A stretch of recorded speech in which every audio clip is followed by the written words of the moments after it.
Ақтөбеде Қазақстан ұлттық лигасының құрамына кіретін тұңғыш кәсіби баскетбол клубы жабылуы мүмкін. Себебі шенеуніктер жергілікті бюджеттен қаржыландыруды қысқартпақ. Ал спортшылар болса, бұл әдейі жасалып отырғанын айтады. Доптың айналасындағы дауға қатысты қос тараптың пікірін 7-ші арнаның тілшілері тыңдап қайтты. Ақтөбе кәсіби баскетбол клубында балалар ғана қалмақ. Ерлер мен әйелдер командасы жабылады. Мұндай жағымсыз жаңалықты жақында ғана естіген спортшылар жағасын ұстады. Спортшылар осыған дейін жақсы нәтиже көрсетіп келген. Мәселен 2023-2024 жылдары олар ел кубогы мен чемпионатында үздік үштіктен түспеген. Я считаю, что неправильно было закрытие нашего женского клуба. Мұндай шешім мүлдем дұрыс емес. Артымыздан ерген жастарға үлгі көрсетіп келе жатқан командаларды қалай жабады?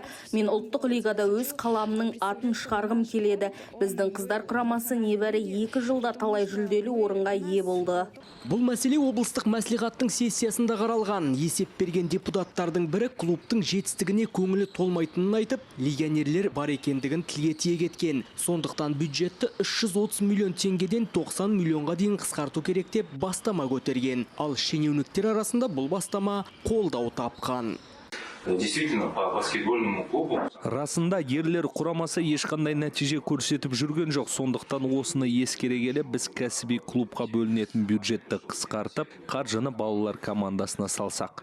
Командалардың жабылуына баскетбол федерациясының өкілдері де үзілді-кесілді қарсы. Мұндай шешім аймақта олимпиада спортының дамуына тосқауыл деген пікірде. Наши клубы просто сейчас рассыпятся. Командаларды жабатын болса, жастар ертең қайда барады? Болашақты ойлау керек қой. Дәл осы бастаманы көтерген депутат көкпар федерациясына жетекшілік етеді. Олай болса, неге осыны өздерінен бастамайды? Бүгінде құрамада 4 легионер бар. Олардың жалақысына $500 миллион теңге шамасында кетеді. Ал негізгі сома клубтың дамуы мен залды жалға алуға жұмсалады. Өйткені баскетболшылардың дайындалатын жеке жері жоқ.